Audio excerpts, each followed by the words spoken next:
Nutritionist. యాక్చువల్‌గా మన లైఫ్‌లో న్యూట్రిషనిస్ట్ అనేటప్పటికి ఖచ్చితంగా గుర్తొచ్చేది మన వెయిట్ తగ్గాలనో, లేకపోతే సో, మన లైఫ్ స్టైల్ చేంజ్ చేసుకోవాలనో.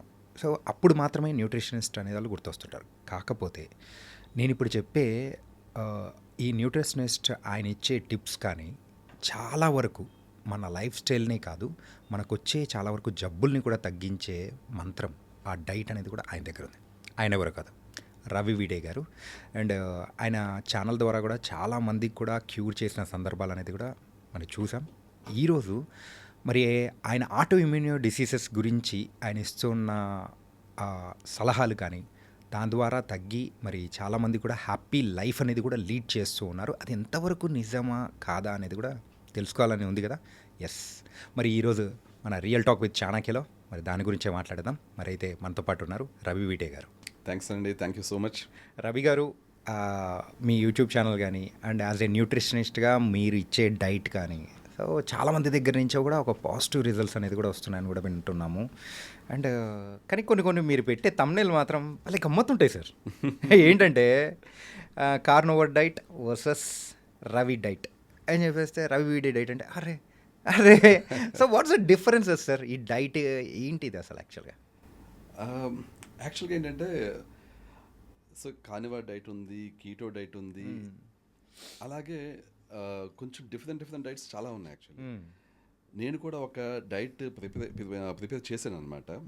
దాని పేరు రవి వీడే డైట్, నా పేరు మీద పెట్టాను.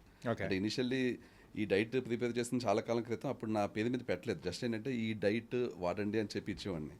కానీ చాలామంది ఏంటంటే మీ వేరే వాళ్ళు పేరు పెట్టుకుంటున్నారు, వేరే మార్చిన డైట్ అని, కాదో వేరే డైట్ అని పేరు పెడుతున్నారు. మాకు రికగ్నైజ్ చేయడానికి ఈజీగా ఉంటుంది, మీది కూడా ఒక డైట్కి పేరు పెట్టండి అంటే సరే అని చెప్పి రవి వీడే డైట్ అని పెట్టాను.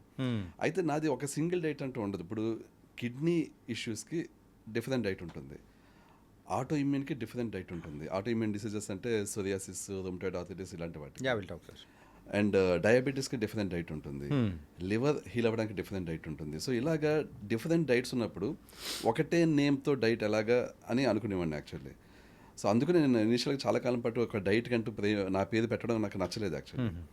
బట్ చాలామంది నాకు వచ్చిన వాళ్ళు ఇలాగ అడుగుతుంటే, సో ఇంకా సరే నేమ్ పెడదామని చెప్పి రవి వీడే లివర్ డైట్ అని, రవి వీడే కిడ్నీ డైట్ అని, రవి వీడే ఆటో ఇమ్యూన్ డైట్ అని, ఆటో ఇమ్యూన్ జబ్బుల కోసం క్రియేట్ చేసిన డైట్ని, రవి వీడే డయాబెటీస్ డైట్ అని, ఇలాగ డిఫరెంట్ నేమ్స్తో చేశాను అనమాట. బట్ సంహో ఇలా డిఫరెంట్ పేర్లు పెట్టినప్పటికీ లాస్ట్కి నా డైట్కి వస్తే రవి వీడే డైట్ అనే సంహో చాలామందికి అది నోట్లో నానడం, ఆ పేరుతో బాగా ఫేమస్ అవ్వడం జరిగింది అనమాట. సో డిఫరెంట్ జబ్బులకి డిఫరెంట్ డైట్స్ ఉన్నప్పటికీ, ఆ డిఫరెంట్ డైట్స్ నేను ప్రొవైడ్ చేస్తున్నప్పటికీ సంహో రవి వీడే డైట్ అనే సింగిల్ డైట్ కింద జనాలు కన్సిడర్ చేస్తుంటారు. But it's not a single diet, different diets for different diseases. But somehow it is now ఇది రవి వీడే డైట్ కింద సంహో కొంచెం ప్రాచుర్యం పొందింది యాక్చువల్లీ. ఓకే. అండ్ మీరిచ్చే సలహాలు కానీ, మీరిచ్చే న్యూట్రిషన్స్ అంటే యాజ్ ఎ న్యూట్రిషనిస్ట్గా మీరిచ్చే డైట్స్ కానీ, దానిలలో బాగా పేరు పొందింది మెయిన్గా ఆటో ఇమ్యూన్ డిసీజెస్. సో అసలు చాలా వరకు డిసీజెస్ వింటున్నాము. అసలు ఆటో ఇమ్యూన్ డిసీజెస్ అంటే ఏంటది?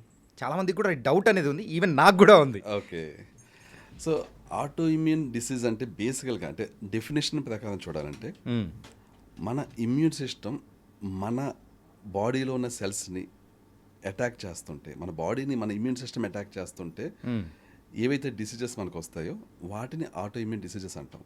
అంటే మన ఇమ్యూన్ సిస్టమ్, మనల్ని ప్రొటెక్ట్ చేయాల్సిన ఇమ్యూన్ సిస్టమే మనల్ని డ్యామేజ్ చేస్తుంది. ఓకే, సో అవి ఆటో ఇమ్యూన్ డిసీజెస్. అంటే ఫర్ ఎగ్జాంపుల్ మనకి సోరియాసిస్ ఒక ఆటో ఇమ్యూన్ డిసీజ్. సోరియాసిస్ అంటే స్కిన్ నుంచి మనకి స్కిన్ మీద ఒక కనిపిస్తుంటాయి మీకు type of patch kind of లో వచ్చేస్తుంటది. సోరియాసిస్ ప్యాచెస్ అవి ఫ్లేకీగా ఉంటుంటాయి అవి యాక్చువల్లీ. అండ్ రొమటాయిడ్ ఆర్థరైటిస్, చాలామంది మోకాళ్ళ నొప్పులతో బాధపడుతుంటారు. పెద్దవాళ్ళకి వచ్చి మోకాళ్ళ నొప్పులు అది వేరు, అది ఆస్టియో ఆర్థరైటిస్.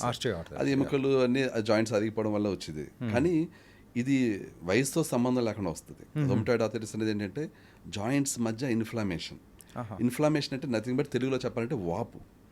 జాయింట్స్ మధ్యలో వాపులు ఏర్పడడం వల్ల వచ్చి డిసీజ్ రొమటాయిడ్ ఆర్థరైటిస్. ఇలాగే మల్టిపుల్ ఉన్నాయి, యాంకిలైజింగ్ స్పాండిలైటిస్ అని, విటిలిగో, మన తెలుగులో బొల్లి అంటాం, మన తెల్ల మచ్చలు ఉంటాయి, విటిలిగో. అది ఆటో ఇమ్యూన్ జబ్బులు. ఇలా ఆటో ఇమ్యూన్ జబ్బులే ఇంచుమించుగా ఒక 200 దాకా ఉన్నాయండి ఐడెంటిఫై చేసినవి. ఓకే. ఐడెంటిఫై చేయనివి ఇంకా ఎన్నో 400, 500 ఉండొచ్చు ఇంకా. సో ఇన్ని ఆటో ఇమ్యూన్ జబ్బులు అలా ఇప్పుడు ఫైండ్ అవుట్ చేస్తున్నారు. వాటికి చెప్పాలంటే ప్రాపర్ సొల్యూషన్ ఇంగ్లీష్ మెడిసిన్లో లేదు. ఇంకా రోజు రోజుకి ఐడెంటిఫై చేస్తున్నవి ఎక్కువవుతున్నాయి. రోజు రోజుకి ఆటో ఇమ్యూన్ జబ్బులు వచ్చే వాళ్ళు ఎక్కువైపోతున్నారు actually. So so auto immune diseases అంటే ఇవ్వండి. అండ్ ఎందుకు వస్తాయి అని చూస్తే మాత్రం యా. మెయిన్ రీజన్ డైజెషన్ అండి. ఓకే. డైజెషన్ అండ్ ఏవైతే ఇప్పుడు చేంజ్ అవుతున్నదో మనకేంటంటే వరల్డ్ వైడ్, ఓన్లీ అది ఏదో లోకల్గా హైదరాబాద్లోనో లేకపోతే తెలుగు స్టేట్స్లోనో కాదు, వరల్డ్ వైడ్గా మనుషుల యొక్క లైఫ్ స్టైల్ చేంజ్ అయిపోయిందండి. యా. ఇంట్లో సొంతంగా వండుకొని తినడం కంటే బయటికి వెళ్ళి బయట హోటల్లో తినడం ఇది బాగా ఎక్కువైపోయింది. సో అదే రీజను డైజెషన్ ఇష్యూస్ రావడానికి, ఆటో ఇమ్యూన్ జబ్బులు పెరిగిపోవడానికి. ఓకే. సో మెయిన్ అదేనా రీజన్ సార్? మెయిన్ అదే రీజన్ అండి. ఇప్పుడు చెప్పాలంటే సింపుల్గా చెప్తాను చూడండి. యా. ఒక 20 years బ్యాక్ ఇన్ని ఆటో ఇమ్యూన్ జబ్బులు లేవు, ఇంతమంది ఆటో ఇమ్యూన్ బాధిన పడేవాళ్ళు కాదు.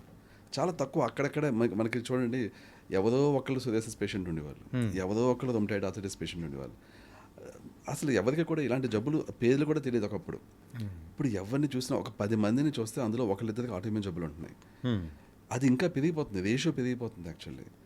ఇదంతా మెయిన్ రీజన్ ఏంటంటే చెప్పాను కదా, ఈ ఫుడ్ మనకి బయటకు వెళ్ళి తినడం ఎప్పుడైతే అలవాటు పడ్డామో అక్కడి నుంచి జబ్బులు స్టార్ట్ అయినాయండి.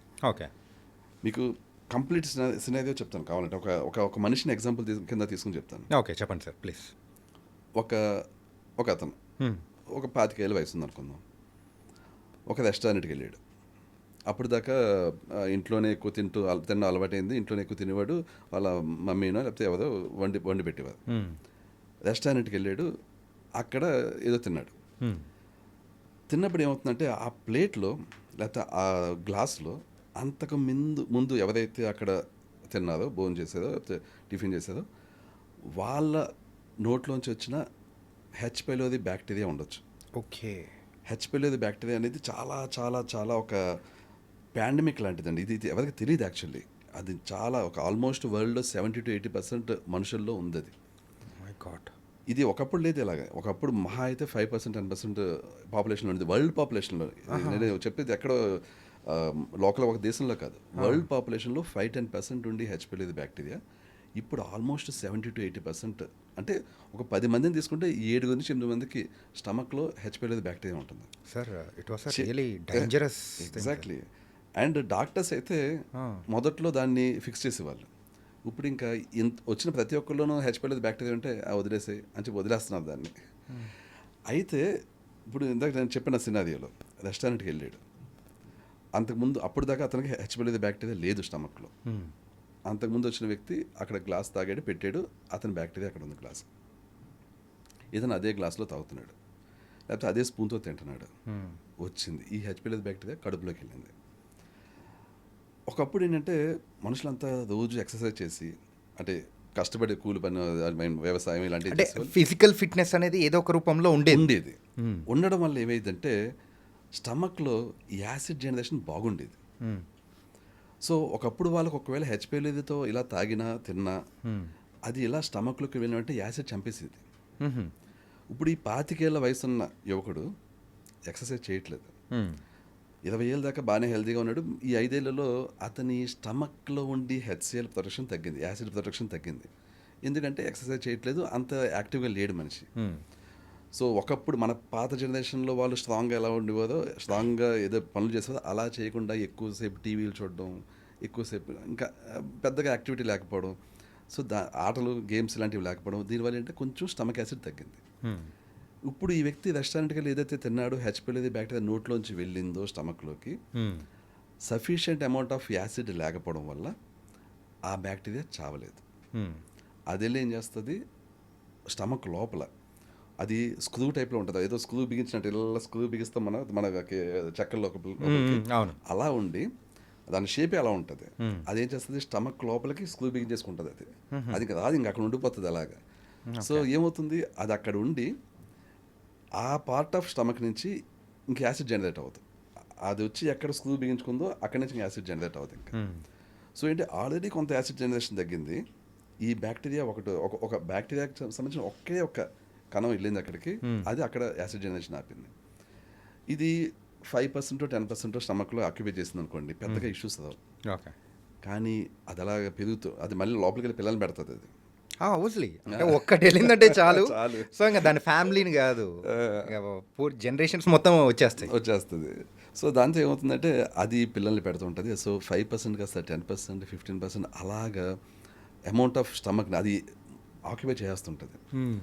అది ఎప్పుడైతే 30-40% ఆక్యుపై చేస్తుందో మన స్టమక్ యాసిడ్ బాగా తగ్గిపోతుంది. స్టమక్ యాసిడ్ తగ్గిపోయినప్పటి నుంచి తేనుపులు స్టార్ట్ అవ్వడం, గ్యాస్, డైజెషన్ సరిగ్గా అవ్వకపోవడం, ఫుడ్ ఏదైతే అసలు బేసికల్గా మన స్టమక్లో ఫుడ్ పేస్ట్ అవుతుంది. మనకి ఏదో టూత్ పేస్ట్ ఎలాగ మన పేస్ట్గా అయిపోతుందో అలాగే మనం ఏం తిన్నా స్టమక్లో జరిగేది ఏంటంటే పేస్ట్ అవ్వడం. ఓకే.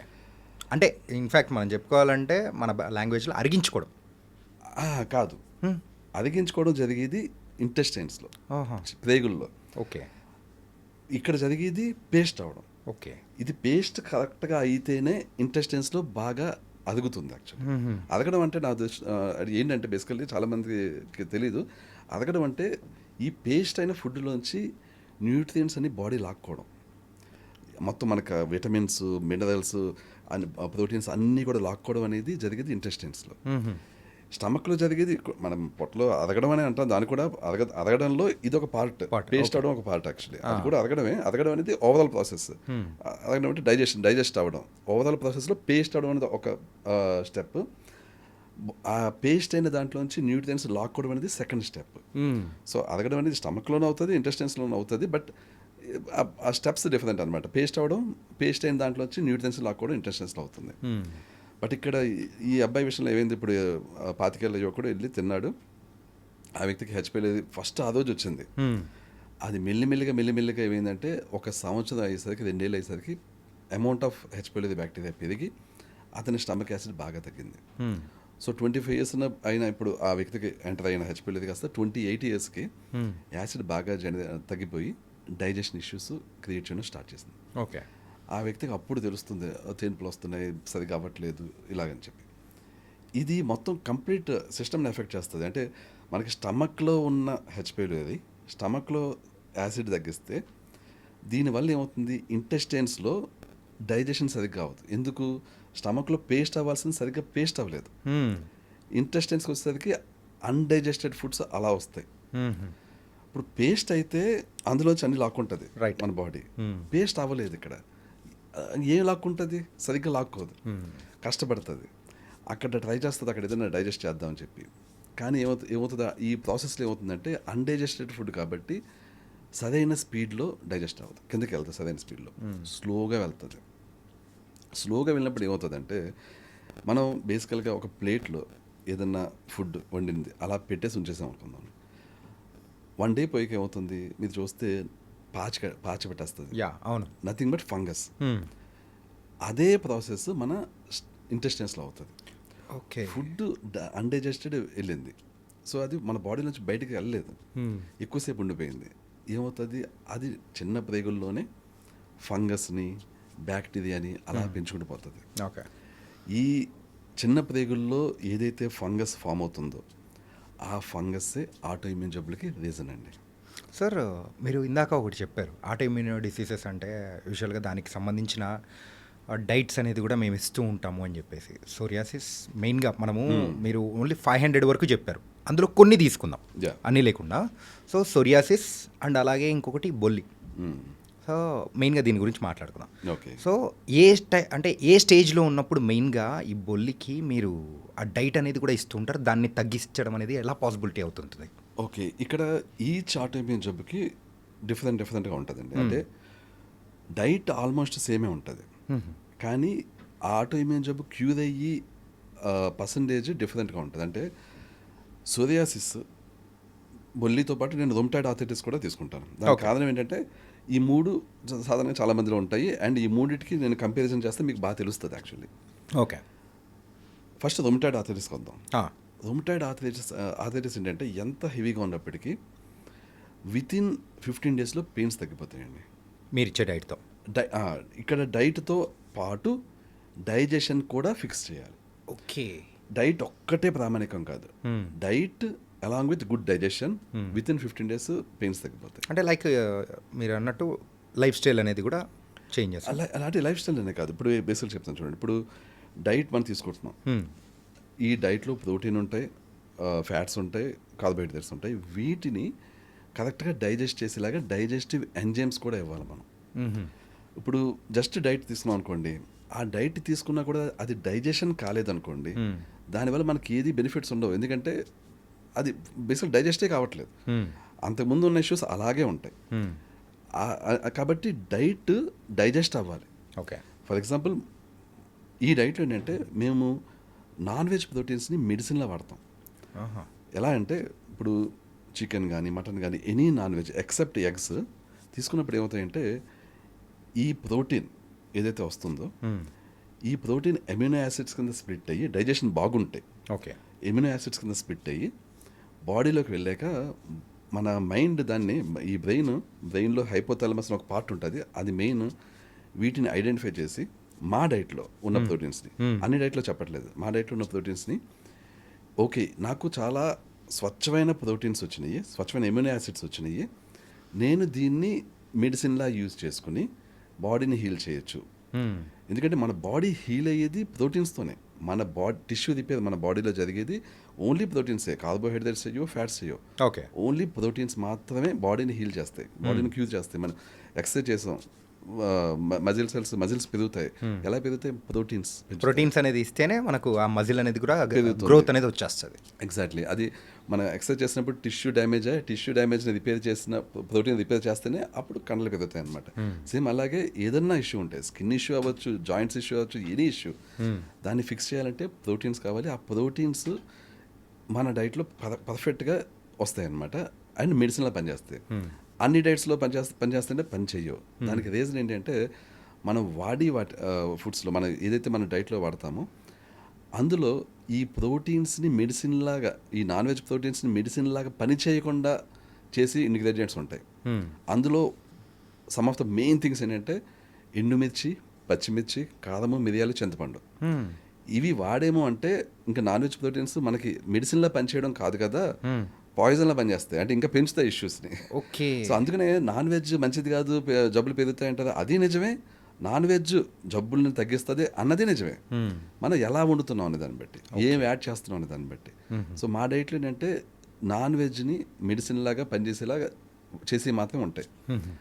ఏవైతే నాన్ వెజ్ని నెగిటివ్గా పనిచేసేలాగా చేస్తాయో అవి ఉండవు అనమాట. సో ఇప్పుడు ఇందాక సినారికి వస్తాను. Rheumatoid arthritis, psoriasis, vitiligo. Rheumatoid arthritis అనేది సాధారణంగా ఏంటంటే ఒకసారి డైజెషన్ ఫిక్స్ అయ్యి ఈ ఏదైతే డైట్ తీసుకుంటున్నప్పుడు ప్రోటీన్స్ వస్తాయో ఇమీడియట్లీ హీల్ చేస్తాయి. ఓకే. ఎందుకంటే జాయింట్స్ మధ్య స్వెల్లింగ్, అది ఈ స్వెల్లింగ్ అనేది ఈ ప్రోటీన్స్ చాలా వెంటనే వెళ్ళి స్వెల్లింగ్ తగ్గించేస్తాయి. సో ఎక్కువ టైం పట్టదు. సో రొమటాయిడ్ ఆర్థరైటిస్ అనేది విత్ ఇన్ 15 days పెయిన్స్ తగ్గిపోతాయి. యా. సో ఆ వ్యక్తికి అప్పటి నుంచి పెయిన్స్ ఉండవు, బట్ డైట్ కొంత కాలం కంటిన్యూ చేస్తాం మనం. నెక్స్ట్ ఏంటంటే సోరియాసిస్ వద్దాం. సోరియాసిస్ 15 days సరిపోదు సోరియాసిస్కి. ఎందుకంటే స్కిన్ మీద ఈ ఉంటాయి మొత్తం అన్ని ప్యాచెస్ కంప్లీట్ ప్యాచెస్ వచ్చేస్తాయి. ఇప్పుడు ఇది కూడా విత్ ఇన్ 15 daysలోనే అక్కడికి వెళ్ళి దాన్ని తగ్గించేసినప్పటికీ ఎగ్జిస్టింగ్ ప్యాచెస్ సెల్స్ పోయి కొత్త సెల్స్ క్రియేట్ అవ్వాలి అక్కడ. ఇది టైం టేకింగ్. ఓకే. ఇది రొమటాయిడ్ ఆర్థరైటిస్ విషయం జస్ట్ ఇన్ఫ్లమేషన్ తగ్గించడం కాబట్టి అది టైం టేకింగ్ కాదు. యాక్చువల్గా ఆ రొమటాయిడ్ ఆర్థరైటిస్ అంటే అది ఇంటర్నల్గా ఉంటుంది కాబట్టి ఇంటర్నల్గానే క్యూర్ చేస్తుంది. ఇది ఎక్స్టర్నల్గా బయట కనిపిస్తున్న ప్యాచెస్, అండ్ అది కాక స్కిన్ సెల్స్ ఉన్నవి చనిపోయి కొత్త క్రియేట్ అవ్వడానికి టైం పడుతుంది. ఓకే. మన బాడీలో ఉన్న సెల్స్ అన్నీ కూడా చనిపోయి క్రియేట్ అవుతుంటాయి. స్కిన్ సెల్స్ ఎక్కువ టైం తీసుకుంటాయి. ఓకే. కొన్ని ఇంటెస్టైన్స్లో సెల్స్ చాలా ఫాస్ట్గా అయిపోతాయి అనమాట. సో అలాగా డిఫరెంట్ పార్ట్స్ ఆఫ్ మన బాడీలో, హ్యూమన్ బాడీలో డిఫరెంట్ థింగ్స్ డిఫరెంట్ టైమ్ లైన్స్లో రీజనరేట్ అవుతుంటాయి అనమాట. స్కిన్ సెల్స్ బాగా టైం ఎక్కువ తీసుకుంటాయి. ఓకే. అందుకని సోరియాసిస్ వెంటనే ఫిక్స్ అవ్వదు. ఫ్లేక్స్ ఇవన్నీ పోవడానికి ఇంచుమించుగా 2 months టైం పడుతుంది. Okay. 1 to 2 months. But colour discolouration ఉంటుంది. అంటే అప్పుడు దాకా ఉన్న ఫ్లేక్స్ అన్నీ పోయి కొంచెం నల్లగా బ్లాక్ షేడ్లా వస్తుంది. అది పోవడానికి ఇంకో 2 months పడుతుంది. అంటే కంప్లీట్ నార్మల్ స్కిన్ అయిపోవాలంటే 4 months దాకా టైం పడుతుంది. అంటే ఎంత భయంకరమైన సోరియాసిస్ ఉన్నా నార్మల్ స్కిన్లో అయిపోవాలి అంటే 4 months దాకా టైం పడుతుంది. బట్ 2 monthsకి ప్లెయిన్ అయిపోతుంది. అంటే ఇంక ఈ అన్ని ప్యాచెస్ అన్నీ పోతాయి, అన్ని పోయి నార్మల్ అయిపోతుంది అనమాట. ఇది కొంతమందిలో 1 monthలోనే అయిపోతుంది, కొంతమందిలో 2 monthsలో అయిపోతుంది. సివియారిటీని బేస్ చేసుకున్నాం. Okay, it's depends on the person and severity అనమాట ఉంటుంది.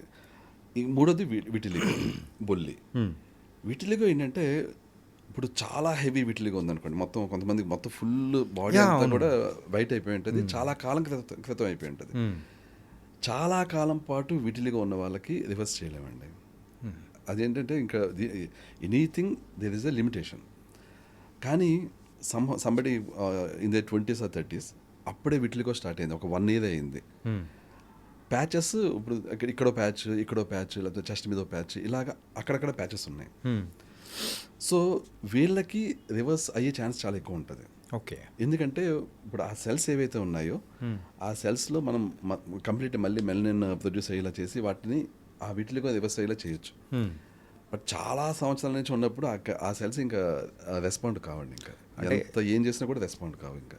ఓకే, సో విటిలిగోకి లిమిటేషన్స్ ఉంటాయి. సోరియాసిస్ 10 ఏళ్ళ నుంచి ఉంది, 15 ఏళ్ళ నుంచి ఉంది, కంప్లీట్లీ రివర్సిబుల్.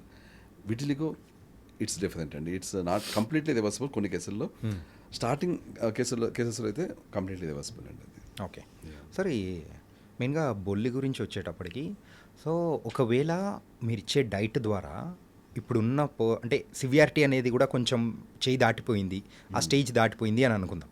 సో వాళ్ళు అక్కడితోనే అది పెరగకుండా ఉండాలి అని అనుకునే దానికి కూడా మీ దగ్గర ఏదైనా డైట్ ఉందా?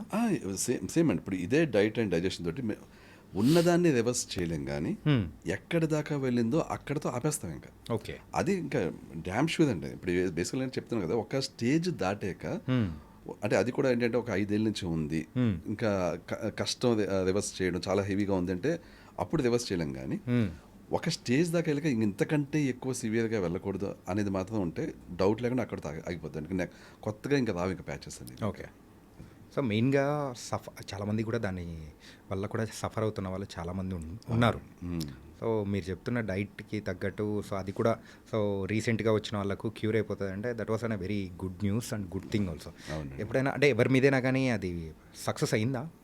చాలా మంది మీద అండి. ఇప్పుడు ఆ సక్సెస్ స్టోరీస్ కూడా మా యూట్యూబ్ ఛానల్లో పెట్టాం యాక్చువల్లీ. ఓకే, అది చెప్పాను కదండి, సోరియాసిస్కి మీరు కొన్ని సక్సెస్ స్టోరీస్ చూస్తే ఆశ్చర్యపోతుంది అనమాట. ఏంటి ఇంత అంటే హెవీ సోరియాసిస్ ఉన్న వాళ్ళకి వితిన్ 1.5 monthలో కంప్లీట్లీ నార్మల్ అయిపోయిన కేసులు ఉన్నాయన్నమాట. ఓకే, విటిలిగో విషయంలో చెప్పిన కదా, చిన్న చిన్న ప్యాచెస్ కంప్లీట్లీ నార్మల్ అయిపోయిన కేసులు చాలా ఉన్నాయి. అంటే కొంతమందికి నుదుటి మీద ఉండి చాలా బాధపడుతూ ఇంత ప్యాచ్ ఉండి అది కంప్లీట్లీ నార్మల్ అయిపోయిన కేసులు, ఇలాగ చెంపల మీద ఉండి అవి నార్మల్ అయిపోయిన కేసులు చాలా ఉన్నాయండి. ఓకే, అలాగే విటిలిగో విషయంలో కొన్ని అన్సక్సెస్ఫుల్ స్టోరీస్ కూడా ఉన్నాయి. మాకేంటంటే అంతా కూడా మేము ఈ ఎక్స్పీరియన్స్లో తెలుసుకున్నాం యాక్చువల్లీ. ఓకే, ఈ స్టేజ్ దాటితే ఇంకా మేము దాన్ని ఇంకా క్యూర్ చేయలేమని చెప్పేసి. అలాగా చాలా హెవీ విటిలిగో ఉండి వాళ్ళని క్యూర్ చేయలేకపోయిన కేసులు కూడా ఉన్నాయి. కానీ mainly initial days of vitiligo అనుకోండి కంప్లీట్లీ రివర్సిబుల్. ఓకే, చేయి దాటిపోయినంత వరకు కంప్లీట్లీ రివర్సిబుల్. సోరియాసిస్ అసలు చేయి దాటిపోవడం అనే సమస్య ఉండదు సోరియాసిస్ విషయంలో. At any stage we can recover and we can completely reverse చేయొచ్చు. ఓకే, అండ్ ఈ ఆటో ఇమ్యూనో డిసీజెస్ గురించి సో ఈ సైడ్ వెరీ వండర్ఫుల్ సార్, అంటే పాజిటివ్ రిజల్ట్స్ వచ్చాయి. సో మీ ఛానల్ అనేది నేను చూసిన తర్వాత కూడా సో నమ్మకం వచ్చింది, అరే బాగుంది కదా అనిపించింది. ఇంకోటి ఏంటంటే సో గట్ హెల్త్ గురించి మీరు ఇందాక చెప్పారు, మెయిన్గా ఏదైనా కానీ ఆటో ఇమ్యూనిటీ డిసీజెస్ రావడానికి గల కారణం ఆ గట్ హెల్త్ అని చెప్పేసి. మెయిన్గా మలబద్ధకం అని మనం అంటూ ఉంటాం, కాన్స్టిపేషన్. రీసెంట్ టైమ్స్లో దీని గురించి ప్రాబ్లం అనేది చాలామంది దగ్గర ఎక్కువగా వింటున్నాం. సో ఎక్కువగా చాలామంది కూడా డిఫరెంట్ థింగ్స్ అనేది కూడా ఆయుర్వేదిక్ యూజ్ చేస్తూ ఉంటారు. అండ్ కొంతమంది అయితే కాన్స్టిపేషన్కి సంబంధించిన టాబ్లెట్స్ అనేది యూజ్ చేయడం అనేది అది డైలీ హ్యాబిచువల్ అయిపోయింది, ఇట్లా చేస్తూ ఉన్నారు. ఇంకొంతమంది అయితే నార్మల్ వాళ్ళు అయితే హాట్ వాటర్ తీసుకొని దాని ప్రకారం అనేది వెళ్ళిపోతూ ఉంటారు. సో దీనికి సంబంధించి ఏదైనా ఉందా? చెప్తానండి. యాక్చువల్గా కాన్స్టిపేషన్ అనేది చాలామంది పెద్ద ప్రేగుల సమస్య అనుకుంటారు. సొల్యూషన్ కూడా పెద్ద ప్రేగులకే ఇస్తుంది. యాక్చువల్గా ఫర్ ఎగ్జాంపుల్ ఇంగ్లీష్ మెడిసిన్లో మనం తీసుకునే మెడికేషన్ ఏం చేస్తుంది అంటే కాన్స్టిపేషన్ పోవడానికి బాడీలో ఉన్న వాటర్ని తీసుకెళ్ళి పెద్ద ప్రేగుల్లోకి పంపిస్తుంది. అప్పుడు ఏమవుతుంది, స్టూల్స్ ఈజీగా వస్తాయి. సో కాన్స్టిపేషన్ పోతుంది. అది ఇంగ్లీష్ మెడిసిన్ యొక్క సొల్యూషన్. ఆయుర్వేదిక్లో కూడా సేమ్ ఆల్మోస్ట్ అలాంటిదే సొల్యూషన్. అది కూడా ఏంటంటే ఇలాగే వాటర్ వెళ్ళి ఇలా చేసి చేస్తుంది. బేసిక్గా ఈ విషయంలో ఆయుర్వేదకి ఇంగ్లీష్ మెడిసిన్కి పెద్ద అలోపతికి పెద్ద తేడా లేదు యాక్చువల్లీ. కొంతమంది ఈ న్యాచురోపతిలో ప్రాక్టీస్ చేసేది ఏంటంటే వాటర్ తాగి ఆ విధంగా కాన్స్టిపేషన్ తగ్గించుకోవడం. అది కూడా సేమ్ ఇదే ఫార్ములా సేమే, పెద్ద ప్రేగులకు వాటర్ పంపించడం. బట్ ఈ విషయంలో అల్లోపతి ఆయుర్వేదం పర్వాలేదు, కానీ న్యాచురోపతిలో ఏదైతే హెవీగా వాటర్ తాగుతారో అది చాలా చాలా డేంజర్ అండి. అంటే ఎర్లీ మార్నింగ్ హాట్ వాటర్ తాగడం అనేది. హాట్ వాటర్ తాగడం డేంజర్ కాదు. ఇప్పుడు ఎంత అమౌంట్ తాగుతున్నాం అనేది డేంజర్. ఓకే. ఒక గ్లాస్ హాట్ వాటర్ తాగేదా, దట్స్ నాట్ అన్ ఇష్యూ. ఒక గ్లాస్ నార్మల్ వాటర్ తాగేదా, అది కూడా నాట్ అన్ ఇష్యూ. కానీ కొంతమంది లీటర్న్నర 2 లీటర్లు అలా తాగుతుంటారు. Yeah, that's very very very dangerous అండి. దానికి రీజన్ ఏంటంటే ఒకే ఒక్కసారి ఇలా ఒక 1 ఇయర్ తాగేదండి. 1 ఇయర్ తాగేది వాళ్ళ కాన్స్టిపేషన్ ఫిక్స్ అయింది, అంతా బాగానే ఉంది. కానీ ఒకే ఒక్క బ్యాడ్ డే వస్తుందండి. ఆ డే వాళ్ళ బాడీలో ఒక పార్ట్ పర్మనెంట్గా డ్యామేజ్ అవుతుంది. ఏం సార్? నిజం. నేను అనేక కేసులు చూసిన కాబట్టి చెప్తున్నాను. అదేంటంటే పెద్ద ప్రేగులకి చిన్న ప్రేగులకి మధ్య కనెక్టింగ్ ఒక మూతలాగా ఉంటుంది అనమాట. దాన్ని ఇలియోసికల్ వాల్వ్ అంటాం మనం. ఒక వాల్వ్ అది. ఆ వాల్వ్ ఏంటంటే ఎప్పుడు చిన్న ప్రేగుల్లోంచి మ్యాటర్ పెద్ద ప్రేగుల్లోకి రావాలి అనేది డిసైడ్ చేసి ఆ టైంలో ఓపెన్ చేస్తుంది. ఇప్పుడు డైజెస్ట్ కాని ఫుడ్ ఉందనుకోండి చిన్న ప్రేగుల్లో, ఇది ఓపెన్ అవ్వదు, ఇంకా డైజెస్ట్ అవ్వాలని వెయిట్ చేస్తుంది. డైజెస్ట్ అయ్యాక ఇది ఓపెన్ అవుతుంది, ఇది మ్యాటర్ అంతా ఇందులోకి వస్తుంది పెద్ద ప్రేగుల్లోకి. ఇది చాలా ఇంపార్టెంట్ అనమాట ఈ వాల్వ్, ఇలియోసికల్ వాల్వ్ అనేది. ఇప్పుడు మనం బలవంతంగా లీటర్ తాగుతున్నాం అనుకోండి, అది అంతా ఏం చేస్తుంది, పుష్ చేయడానికి ట్రై చేస్తుంది. ఫోర్సబుల్గా పుష్ చేయడానికి ట్రై చేస్తుంది. సో ఫాసిబుల్గా ఫుడ్ వెళ్తూ ఉంటుంది, నీళ్ళు వెళ్తూ ఉంటాయి, కాన్స్టిపేషన్ తగ్గుతుంటుంది, ఈ సొల్యూషన్ వర్క్ అవుతుంటుంది. కానీ ఈ డేంజర్ ఎప్పటికీ ఉంటుంది. ఇది ప్రాక్టీస్ చేస్తామని ఈ డేంజర్ ఎప్పటికీ ఉంటుంది. ఆ వాల్వ్ ఒకే ఒక్క రోజు పాడైంది అనుకుందాం, నెక్స్ట్ టైం మనకి డైజెషన్ అంతా అయ్యే కానీ ఇందులోకి రావాలి అని డిసైడ్ చేసే వాల్వ్ ఉండదు, ఇంకా వచ్చేస్తుంటుంది. ఓకే. లేకపోతే పట్టేసుకుంటుంది అది. అంటే డైజెషన్ అయిపోయింది, వదులు అంటే వదలదు, అలా పట్టేసుకుంటుంది. వాళ్ళకి నెక్స్ట్ డే నీళ్ళు తాగుతుంది, కానీ అప్పుడు కానీ పుష్ చేసి లోపలికి వెళ్తారు. అదన్నా జరుగుతుంది, ఇదన్నా జరుగుతుంది. అది జరిగినా ఇది జరిగినా ఐదర్ కాన్స్టిపేషన్ అన్నా ఉంటుంది, లేకపోతే డయేరియా అంటే విరేచనాలు అయిపోతుంటాయి. అలా మీకు పట్టేసుకుంటే కాన్స్టిపేషన్, లేదు అది వదిలేసింది టోటల్గా అంటే ఇంక విరేచనాలు. ఓకే. రెండిట్లో ఒకటి వస్తుంది అనమాట. ఇది ఒక్కరోజు జరిగితే చాలు. ఇంకా నేను 5 ఏళ్ళ నుంచి రోజు మార్నింగ్ లీటర్ నీళ్ళు తాగుతున్నాను అంటారు. అవును, 5 ఏళ్ళు బాగానే ఉంటుంది. 5 ఏళ్ళ నెక్స్ట్ డే వాళ్ళు పాడైపోవచ్చు. ఈ రిస్క్ ఉంది కాబట్టి ఇది కానీ ఒక్కసారి పొరపాటున జరిగిందనుకోండి, ఆ వ్యక్తిలో డైజెషన్ ఇష్యూస్ ఫిక్స్ చేయలేమండి. ఇంకా ఆ వ్యక్తికి ఆ వాల్వ్ని బాగు చేయలేము. ఏ డైట్ బాగు చేయలేదు, ఏ డైజెస్టివ్ ఎంజైమ్ బాగు చేయలేదు, అసలు ఎవ్వరు బాగు చేయలేదని. ఇంకా అది జరిగేది ఒకే ఒక రోజు. సింపుల్గా చెప్పాలంటే ఒక డ్యామ్ అనేది ఆపుతూ ఉన్నట్టు ఉంటుంది. ఎగ్జాక్ట్లీ. ఆ డ్యామ్ అనేది కూలిపోతుంది. కూలిపోయిన తర్వాత ఏముంటుంది, ఇంకేముంటుంది, ఇంకా ఫ్లో మొత్తం కొట్టేస్తూ ఉంటుంది. ఎగ్జాక్ట్లీ. ఓకే. అమ్మో, సో అందుకనే అంటే లీటర్ నీళ్ళు అనేది అసలు ఇంకా చేయకూడని పని అండి. లీటర్న్నర చాలా డేంజర్. వచ్చిన వాళ్ళకి ప్రతి ఒక్కరు నేను చెప్తుంటానండి, అనేక వీడియోస్ చేసింది దీని మీద వీడియోస్ చేస్తున్నప్పుడల్లా చాలా మంది నన్ను తిడుతుంటారు యాక్చువల్లీ, ఏంటి మేము ఎంతకాలం నుంచి తాగుతున్నాం అని. కానీ మేము పేషెంట్స్ని చూసేవండి అనేక మందిని, ఈ ప్రాక్టీస్ చేసి ఇంకా తర్వాత జీవితంలో ఎప్పుడు వాళ్ళ డైజెషన్ ఇష్యూస్ ఫిక్స్ కాక బాధపడేవాళ్ళని. ఓకే సార్, మీరు యూజువల్గా డైట్ అనేది కూడా ఇస్తూ ఉంటారు. రీసెంట్ టైమ్స్లో కూడా నేను ఒకటి విన్నా. So I think I'm not exactly just I heard that news అనమాట. ఏంటంటే ఒక డైటీషియన్, సో మేము ఇచ్చే డైట్ ద్వారా క్యాన్సర్ అనేది కూడా మేము తగ్గించగలుగుతాము అని చెప్పేసి కొన్ని న్యూస్ అనేది కూడా వచ్చింది. I don't know it's real are fake. Cancer అనేది కూడా త్రూ డైట్ ద్వారా తగ్గించచ్చా? క్యాన్సర్ని డైట్ ద్వారా తగ్గించడం ఆల్మోస్ట్ ఇంపాసిబుల్ అండి. ఓకే. ఇప్పుడు యాంటీ ఇన్ఫ్లమేటరీ డైట్ ద్వారా మనం వెరీ స్టార్టింగ్ స్టేజ్లో ఉన్న క్యాన్సర్ని ఆపొచ్చు. కానీ వెరీ స్టార్టింగ్ స్టేజ్లో ఎవరి క్యాన్సర్ని గుర్తించదు, అసలు తెలియదు ఎవరికి. క్యాన్సర్ అనేది ఫస్ట్ ఫైండ్ అవుట్ అయ్యే టైంకి ఆల్రెడీ చాలా సెల్స్ క్యాన్సర్ బారిన పడి ఇంక ఇరివర్సిబుల్ ఉంటుంది అనమాట క్యాన్సర్. అందుకని ఈవెన్ మా డైట్లో మేము అందుకని క్లెయిమ్ కూడా చేయం, అసలు ట్రై కూడా చేయం. క్యాన్సర్ పేషెంట్స్ని అసలు మేము తీసుకోమండి అసలు. ఎందుకంటే మా డైట్లో ఏమవుతుంది, సెల్స్ అన్నీ కూడా ఎనర్జెటిక్గా అయ్యి చాలా బాగా పనిచేస్తాయి. అంటే ఇది క్యాన్సర్ సెల్స్ కూడా. క్యాన్సర్ సెల్స్ కూడా ఓకే. ఓకే. మామూలు సెల్స్ ఎలాగ మంచి హెల్తీగా అవుతాయో క్యాన్సర్ సెల్స్ కూడా హెల్తీగా అయ్యి ఇంకా క్యాన్సర్ చెప్పాలంటే త్వరగా పెరిగిపోతుంది. పెరిగిపోతుంది యాక్చువల్లీ. ఆహా! సో అందుకని మేము అసలు క్యాన్సర్ అనేది టచ్ చేయం అనమాట. ఏ క్యాన్సర్ పేషెంట్ని మేము క్లెయిమ్ కూడా చేయం అసలు క్యాన్సర్కి ఇంకా ఇంగ్లీష్ మెడిసిన్, కీమోథెరపీ, రేడియేషన్ ఇవి తప్ప వేరే కరెక్ట్గా ఏవి లేవండి. ఇప్పుడు ఎవరైనా క్లెయిమ్ చేస్తున్నదంటే వాళ్ళు మోసం చేస్తున్నట్టే లెక్కండి. ఎందుకంటే చాలామంది ఇలాంటి వాళ్ళని కూడా చూసాం. క్యాన్సర్ స్టార్టింగ్ స్టేజ్లో ఏంటో అంటే అలోపతి అంటే కంప్లీట్ హేట్ ఉండి, అలోపతి అని మరి అంత హేట్ చేయాల్సిన ఇదేం కాదు అది. ఇప్పుడు ఇలాంటి స్టేజ్లో కీమోథెరపీ, రేడియేషన్ కరెక్ట్ సొల్యూషన్స్. చాలామంది అలోపతి అంటే సైడ్ ఎఫెక్ట్స్, ఇది మంచిది కాదు, అలోపతి మంచిది కాదు అన్న వ్యూ ఉండిపోయి వెళ్ళరు. వెళ్ళకుండా ఇలాగా ఎవరైతే ఫేక్గా మేము క్యాన్సర్ని క్యూర్ చేస్తాం అంటుంటారో వాళ్ళ దగ్గరికి వెళ్తారు. అది కాస్త స్టేజ్ దాటేస్తుంది. అప్పుడు ఫైనల్ స్టేజ్లో ఇంకా తట్టుకోలేక అప్పుడు వెళ్తారు అలోపతిక్ డాక్టర్స్ దగ్గరికి. అక్కడికి వెళ్ళాక వాళ్ళు ఏం చేయలేదు, చేతులు ఎత్తేస్తారు. ఇది చాలామంది చూసామండి. ఇలాగ మా దగ్గరికి వస్తుంటారు పేషెంట్స్.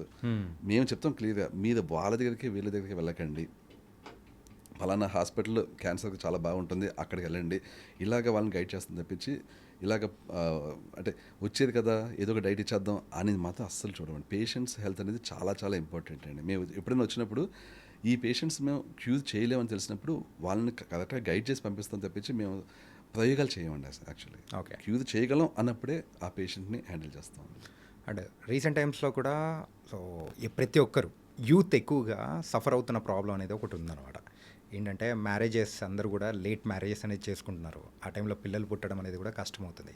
ఇన్ఫర్టిలిటీ దాని ద్వారానే ఏమో సో బయట మొత్తం సో ఐయుఎఫ్ ఆ ట్రీట్మెంట్స్ కానీ ఆ ఒక సెంటర్స్ అనేది కూడా ఎక్కువ పెరిగిపోతున్నాయి. అవునండి. సో ఇప్పుడు మన డైట్ ద్వారా సో ఆ ఇన్ఫర్టిలిటీ అనేది దాన్ని దాటుకునే అవకాశాలు ఏమైనా ఉన్నాయా?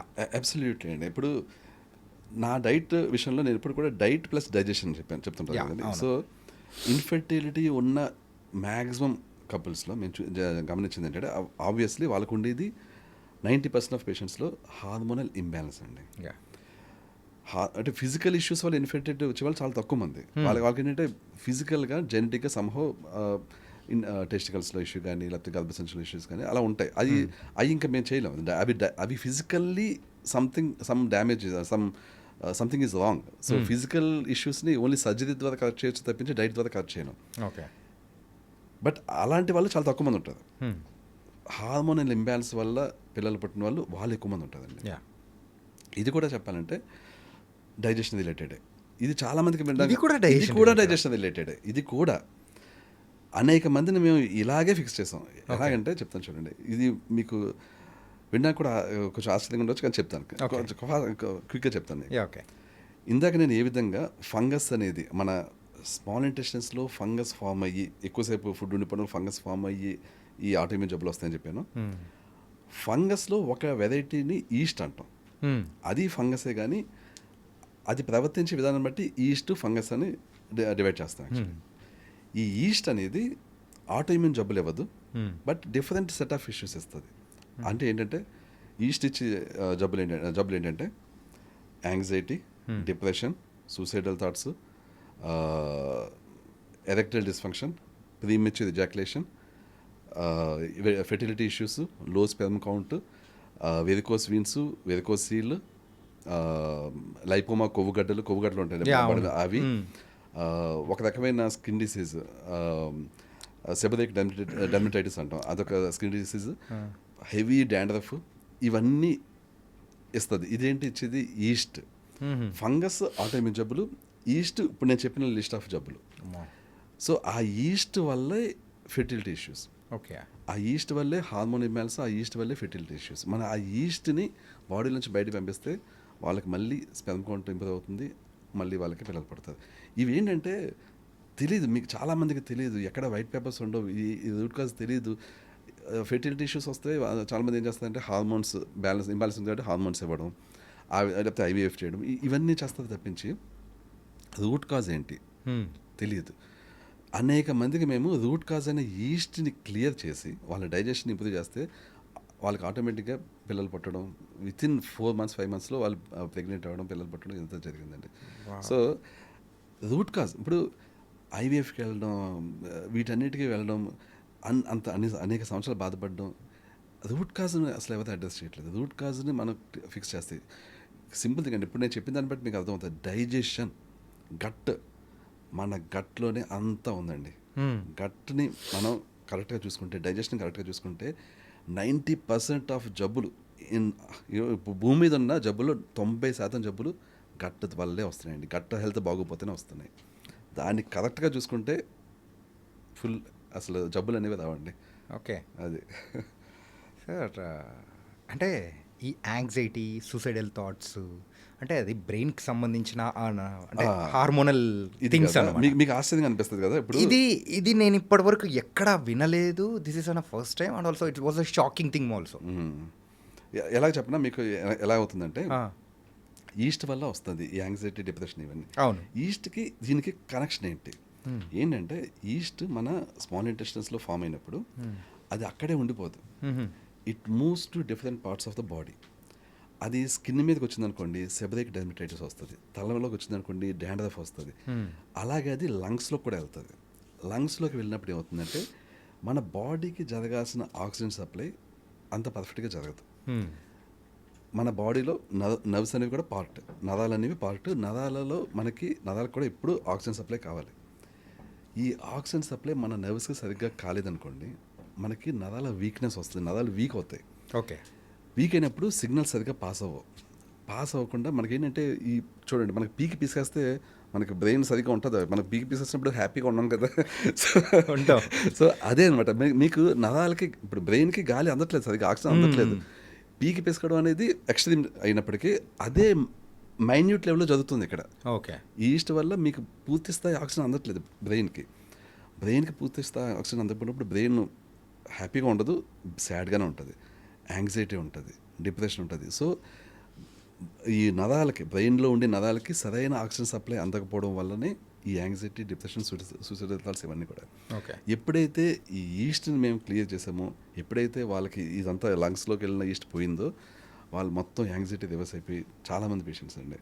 సార్ ఇది తెలియక చాలామంది కూడా ఏంటంటే సైకియాట్రిస్ట్, సైకాలజిస్ట్ దగ్గరికి వెళ్ళిపోయి దే ఆర్ టేకింగ్ అనే therapies and all these things అనమాట.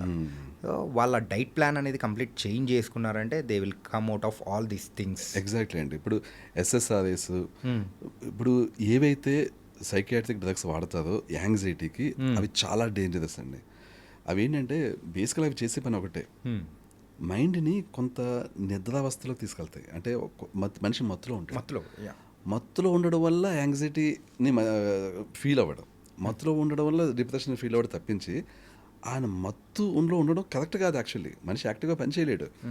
అండ్ మనిషి థాట్ ప్రాసెస్ కరెక్ట్గా ఉండదు. మనిషి ఏంటంటే ఇప్పుడు ఎవరైనా మనిషి యాక్టివ్గా ఉంటే జీవితంలో ఏదైనా సాధించాలి, ఏదో చేయాలని యాక్టివ్గా ఉంటుంది యాక్చువల్లీ. ఇంకా మత్తులో ఉంటే ఇంకేం యాక్టివ్నెస్ ఉంటుంది, ఇంకా జీవితంలో ఏమి సాధించాలని ఇది ఉంటుంది, ఏమి ఇంకా నా టార్గెట్స్ ఉండవు, నేను ఇది సాధించాలి, ఏమి ఉండవు. ఇంకా మనిషి అలా డల్గా ఉంటాడు. ఈ SSRIs, ఈ సైకాట్రిక్ డ్రగ్స్ ఇవన్నీ చాలా యాంటీ డిప్రెసెంట్స్ ఇవన్నీ కూడా ఏంటంటే అన్నీ ఒకటే కోవకు చెందుతాయండి. అవి ఒకటి ఏంటంటే మనిషి యొక్క క్వాలిటీ ఆఫ్ లైఫ్ని దెబ్బతీస్తాయి. అండ్ ఈవెన్ ఫిజికల్ ఇష్యూస్ కూడా ఇస్తుంటాయి అవి లాంగ్ దానిలో. Please just tell me. So ఇప్పుడు చెప్పిన మీరు auto immunity diseases and east ద్వారా వచ్చే డిసీజెస్, ఈ రెండు దానికి సంబంధించి మీరు డైట్ అనేది ఇస్తారా? అవును, రెండింటికి ఒకటే డైట్. యాక్చువల్లీ రెండింటికి ఒకటే డైట్. అంటే ఒకటికి దానికి సంబంధించి మనం తీసుకున్నాము అంటే so will clear all the everything.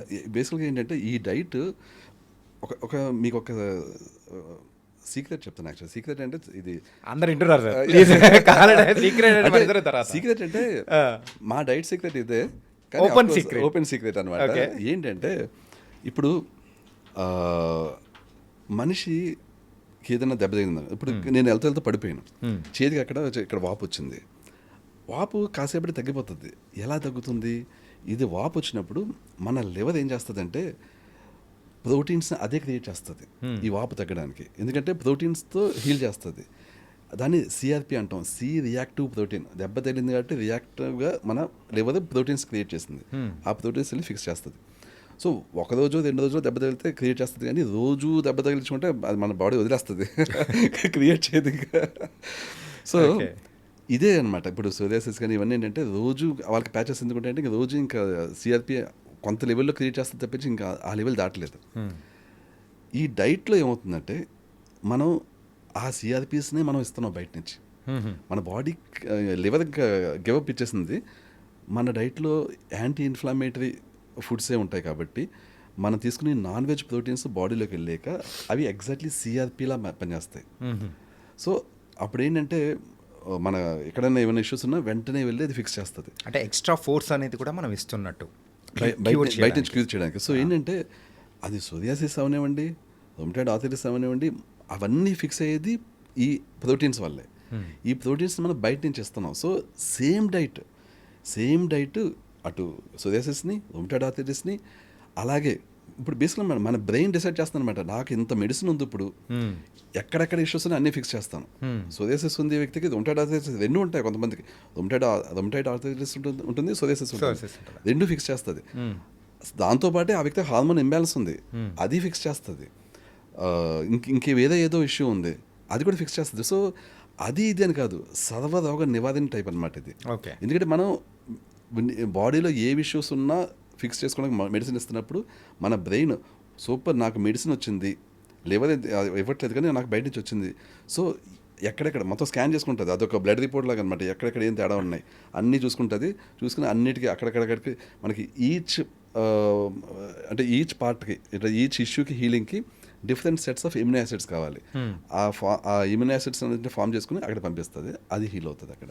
So rheumatoid arthritis, psoriasis, vitiligo, lichen planus, any autoimmune disease వెనకాల లాజిక్ ఇది.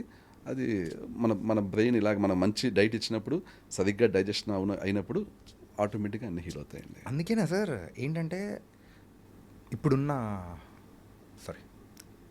అందుకనే సార్ ఏంటంటే పాతకాలం వాళ్ళు కూడా ఇప్పుడు అంటూ ఉంటారు, ఇప్పుడున్న అమ్మాయిలలో అంత స్ట్రెంగ్త్ అనేది లేదు, తొందరగానే అంటే హార్మోనల్ ఇన్బ్యాలెన్సెస్ కానీ, సో థైరాయిడ్స్, ఇలా అన్ని ఇష్యూస్ వస్తున్నాయి. కానీ ఆ రోజుల్లో ఉన్న వాళ్ళకు అట్లాంటి ప్రాబ్లమ్స్ అనేది కూడా తెలియకుండా ఉన్న వాళ్ళు ఉన్నారు. అవును. సో ఇప్పుడున్న వాళ్ళు అంటే బయట ఫుడ్ అనేది కూడా వాళ్ళకి ఎంత అఫెక్ట్ అవుతుంది, ఆ డైట్ అనేది కూడా, ప్లాన్ అనేది కూడా, సో వాళ్ళ బాడీని కిల్ చేస్తుంది, వాళ్ళ సో కంప్లీట్ ఎవ్రీథింగ్ని కిల్ చేసేస్తుంది. ఎగ్జాక్ట్లీ అండి. ఇప్పుడు ఇన్ జనరల్ అండి, మన పాత జనరేషన్, దానికి ముందు జనరేషన్ వాళ్ళు ఏ లెవెల్ ఆఫ్ హెల్త్తో ఉండేవాళ్ళు అసలు మనం 50% కూడా లేవండి. అసలు మనం ఏంటంటే ఇంత వైద్యం ఉంది, ఇంత అందుబాటులో ఉంది, ఇంత మెడికల్ అడ్వాన్స్మెంట్స్ వచ్చినాయి, ఏ జబ్బు కన్నా వెళ్ళి మనం ఏవో టాబ్లెట్స్ అవి వేసుకుంటున్నాం, ఇవన్నీ చేస్తున్నాం. కానీ యాక్చువల్గా హెల్త్ పరంగా చెప్పాలంటే అప్పటి వాళ్ళతో పోలిస్తే మినిమం 50% కూడా లేవు. దానికి one of the main reasons మన లైఫ్ స్టైల్ చేంజ్ అయిపోవడం. ఇంట్లో ఒకప్పుడు రుబ్బుకుని పిండిలు వేసుకుని టేస్టీగా వండుకునేవారు. యాక్చువల్లీ ఇంట్లోనే ఆర్గానిక్ ఫుడ్స్, ఇంట్లోనే అసలు అప్పుడు మనకు వచ్చే ఫుడ్స్లో ఏవి కూడా కల్తీ ఉండేది కాదు, ఈ పెస్టిసైడ్స్ ఉండేవి కాదు. ఇప్పుడు అది లేదు, అసలు ఇంట్లో తినడమే సరిగ్గా లేదు. అంటే రవివిడే డైట్లో సో ఇలా ఆర్గానిక్ అండ్ డ్రై ఫ్రూట్స్ ఇంకా ఇలాంటివి ఏమైనా ఉన్నాయా? అంటే ఆర్గానిక్ ఫుడ్స్ అయితే ప్రిఫర్డ్ అండి. అంటే ఒకటైతే గ్యారంటీ ఫాలో అవుతామండి, అదేంటే ఫాలో అవ్వమని చెప్తాం పేషెంట్స్ని. అదేంటంటే ఏమన్నా సరే, ఇది జనరల్గా ఎవరైనా చేయాల్సిందే, అది ఈ డైట్ అనే కాదు, ఏ డైట్ అయినా సరే except non veg, any foods మనం వండుకునే ముందు లైట్గా బాయిల్డ్ వాటర్లో వేసి తీసేయాలండి. లైట్గా బాయిల్డ్ వాటర్ అంటే మరీ బాయిల్ చేసేసి మొత్తం వాటి ముద్దగా చేసేయకూడదు, బట్ అట్లీస్ట్ లైట్గా బాయిల్డ్ వాటర్లో అలా ఉంచి తీయాలి. ఇది యాక్సిడెంట్గా కనిపెట్టాం యాక్చువల్లీ. ఇది నాకు ఇప్పుడు మనం తిని ఫుడ్స్ హెల్తీగా లేవు అని చెప్పడం వినడం తప్పించి, ఈ ప్రాసెస్ మేము ఒకసారి యాక్సిడెంట్గా స్టార్ట్ చేసి ఇలా చేస్తే డిఫరెన్స్ ఎలా ఉంటుందని చూద్దామని స్టార్ట్ చేస్తే రిజల్ట్స్ అద్భుతం అండి. అంతకు ముందు ఎంత త్వరగా హీల్ అయ్యేదో అంతకంటే ఫాస్ట్గా హీల్ అవుతుంది యాక్చువల్లీ. అంటే దాని మీనింగ్ ఏంటంటే మనం తింటున్న ప్రతి ఎక్సెప్ట్ నాన్ వెజ్ మనకు వస్తున్న ప్రతి ఫుడ్ ఐటమ్స్లో పైన ఆ రెసిడ్యూస్ ఉంటున్నాయి, ఆ పెస్టిసైడ్స్ రెసిడ్యూస్, మరి ఏ రెసిడ్యూస్, బట్ మొత్తానికి అయితే వాటిని మనం ఈ ప్రాసెస్ చేయడం ద్వారా చాలా వరకు తీసేస్తున్నాం యాక్చువల్లీ. ఇదైతే అంటే డీప్ బాయిలింగ్ చేయాల్సిన అవసరం లేదు, ఎక్కువసేపు కూడా ఉంచాల్సిన అవసరం లేదు. కానీ ల్యూక్ వామ్ వాటర్ తోటి అలా పెట్టి జస్ట్ ఒక 15-10 seconds అలా ఉంచి తీసేయడం అంతే. చిన్న స్టెప్పే ఆ, చాలా చాలా డిఫరెన్స్ ఇస్తుందండి. చాలా చాలా హెల్దీ అనమాట ఇది. ఓకే. దానివల్ల మనం తినే ఫుడ్ టేస్ట్ చేంజ్ అవ్వదు, వాటి టెక్స్చర్ చేంజ్ అవ్వదు, అయ్యే పేస్ట్ అయిపోవు, కానీ చాలా హెల్త్ బెనిఫిట్ ఉంటుందండి. సార్ మీ దగ్గరకు వచ్చే పేషెంట్స్ యూజువల్గా రీసెంట్ టైమ్స్లో ఎక్కువగా దేనికి అంటే ఏ ప్రాబ్లమ్కి సంబంధించి మిమ్మల్ని కన్సల్ట్ అవుతున్నారు అనుకోవచ్చు? ఎక్కువగా అయితే ఒకటి ఆటోఇమ్యూన్ అండి. ఈ Autoimmune సోరియాసిస్, రొమటాయిడ్ ఆర్థరైటిస్ ఇవైతే కామన్ అనమాట. ఎందుకంటే ఆ సంహో ఆటోఇమ్యూన్ విషయంలో నా పేరు బాగా వెళ్ళింది ప్రజల్లోకి. Yeah. ఎందుకంటే ఒకళ్ళు తగ్గితే you are the famous for that only అన్నట్టు మార్క్ పడిపోయింది. యా. యా. కానీ మేము ఓన్లీ ఆటోఇమ్యూన్ అయితే చూడం. ఓన్లీ ఆటోఇమ్యూన్కి ఏమి లిమిటెడ్ కాదు మేము. Type 2 diabetes, obesity, hormone imbalance, ఈ సెక్షువల్ ఇష్యూస్, ఇలా చాలా వాటికి మేము ఇస్తుంటాం. అసలు బీపీ అయితే చాలా ఈజీగా కంట్రోల్ చేస్తుంటాం actually. Really? Yeah. Okay. Just with diet and digestion. Digestion fix, diet, అంతే. బీపీ కంప్లీట్, అసలు బీపీ మెడికేషన్ తీసుకోవాల్సిన అవసరం ఉంటుంది ఇంకా. సార్ టైప్ 2 డయాబెటీస్ని రివర్సిబుల్ అనేది చేయొచ్చు అంటారా? అంటే రివర్సబుల్ అనేది అంటే మనం రివర్స్ చేయొచ్చు అని చెప్పేసి నేను అలా చెప్పేసాను యాక్చువల్లీ. దీనికి ఎలా అంటే రివర్సబులే, ఎంత ఎక్స్టెంట్. ఇప్పుడు ఒక వ్యక్తికి 15 ఏళ్ళ నుంచి ఉందనుకోండి, మనం 15 ఏళ్ళ నుంచి ఉన్న డయాబెటీస్ని కంప్లీట్ రివర్సబుల్ చేయలేం, కానీ కంప్లీట్లీ చాలా ఈజీగా మేనేజ్ చేయగలం. అంటే ఆ వ్యక్తికి డయాబెటీస్ సంబంధించిన ఏ విధమైన సిమ్టమ్స్ ఉండవు, దానికి సంబంధించిన ఫ్యూచర్లో ఏదో బాడీ పార్ట్స్ డ్యామేజ్ అయిపోవడం, ఆ రోజుతోటి ఇప్పుడు ఎప్పుడైతే టైప్ 2 డయాబెటీస్ పేషెంట్ వస్తుందో ఆ రోజుతోటి ఇంకా ఆ వ్యక్తికి డయాబెటీస్ సంబంధించిన కాంప్లికేషన్స్ తగ్గిపోవడం. ఇంకా అంటే ఫ్యూచర్లో హెవీ మెడికేషన్ మీద డిపెండ్ అవ్వకలేదు. బట్ కంప్లీట్లీ మెడిసిన్ ఇండిపెండెంట్ అయితే కాదు. ఎందుకంటే డయాబెటీస్లో ఎలా ఉంటుందంటే, ఒకటి బాడీ సెల్స్ ఇన్సులిన్ రెసిస్టెంట్ అవ్వడం, సెకండ్ది ప్యాన్క్రియాస్ యొక్క పనితనం తగ్గిపోవడం. ఇప్పుడు బాడీ సెల్స్ ఇన్సులిన్ రెసిస్టెంట్ అయినా వాటిని మనం మ్యాక్సిమం సెన్సిటివిటీ తెస్తాం. At the same time insulin sensitivity పెంచే మెడికేషన్ ఆపించేస్తాం, మెట్ఫార్మిన్ ఇలాంటివి ఆపించేస్తాం. కానీ ప్యాన్క్రియాస్ పనితీరు పడిపోయింది కదా, దాన్ని మనం డైట్ ద్వారా పెంచలేం. ఓకే. ఎందుకంటే అదొక ఆర్గాను డ్యామేజ్ అయిపోయింది. డ్యామేజ్ అయిపోయిన ఆర్గాన్ని మనం ఎప్పుడు కూడా ఎనీ ఆర్గాన్, మన డ్యామేజ్ అయిపోయిన ఆర్గాన్ని రివర్స్గా దాన్ని బతికించేయలేం, దాన్ని కొత్తగా క్రియేట్ చేయలేం. సో ఎంత డ్యామేజ్ అయిందో దానికి సంబంధించిన మిగిలిన పార్ట్, అంటే అది ఇన్సులిన్ జనరేట్ చేయాలి. ఇన్సులిన్ తక్కువ జనరేట్ చేస్తుంది అనుకోండి, అది ఎక్కువ జనరేట్ చేసేలాగా ఇంగ్లీష్ మెడిసిన్ ఉంటుంది, అది వాడక తప్పదన్నమాట. గ్లిమిప్రైడ్ అని ఇలాంటి మెడిసిన్ ఉంటాయి. అదే ఇట్స్ మెటఫార్మిన్ కాంబినేషన్. మెట్ఫార్మిన్ కాంబినేషన్లో కూడా ఉంటాయి. ఇప్పుడు మెట్ఫార్మిన్ కాంబినేషన్ ఎందుకు ఇస్తుందంటే, ఒకటేమో ఇన్సులిన్ సెన్సిటివిటీ పెంచుతుంది, ఇంకోటి ప్యాన్క్రియాస్ని ఎక్కువ ఇన్సులిన్ జనరేషన్ పెంచుతుంది.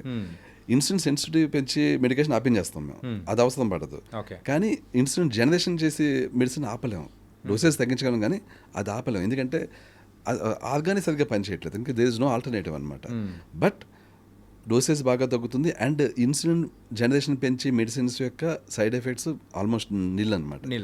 బట్ ఇన్సులిన్ సెన్సిటివిటీ పెంచే టాబ్లెట్స్ యొక్క సైడ్ ఎఫెక్ట్స్ చాలా సీరియస్ సైడ్ ఎఫెక్ట్స్ ఉంటాయి, లాంగ్ టర్మ్లో వస్తాయి, వెంటనే రావు యాక్చువల్లీ. సో ఏవైతే డేంజరస్ మెడికేషన్ వాటిని ఆపిన్ చేస్తాం, అండ్ డైట్ తోటి అసలు ఏ విధమైన ఫ్యూచర్ కాంప్లికేషన్స్ లేకుండా చేస్తాం అనమాట. సో టైప్ 2 డయాబెటీస్ని ఆ విధంగా చేస్తాం. అందుకనే రివర్స్ అని అన్నాను నేను. ఇప్పుడు స్టార్టింగ్ స్టేజ్లో ఉన్న వాళ్ళకి కంప్లీట్లీ రివర్స్ అవుతుంది, ఎందుకంటే వాళ్ళకి పెయిన్ క్లియర్స్ హెల్తీగా ఉంటుంది, మనం ఇన్సులిన్ సెన్సిటివ్ బ్యాక్ తీసుకొస్తాము. సో స్టార్టింగ్ స్టేజ్లో 1-2 ఇయర్స్లో వచ్చిన వాళ్ళు ఉన్నారనుకోండి, ఇప్పుడే రికగ్నైజ్ అయింది, వాళ్ళకి రివర్సిబుల్. బట్ లాంగ్ టర్మ్ ఉన్న వాళ్ళకి మేనేజబుల్.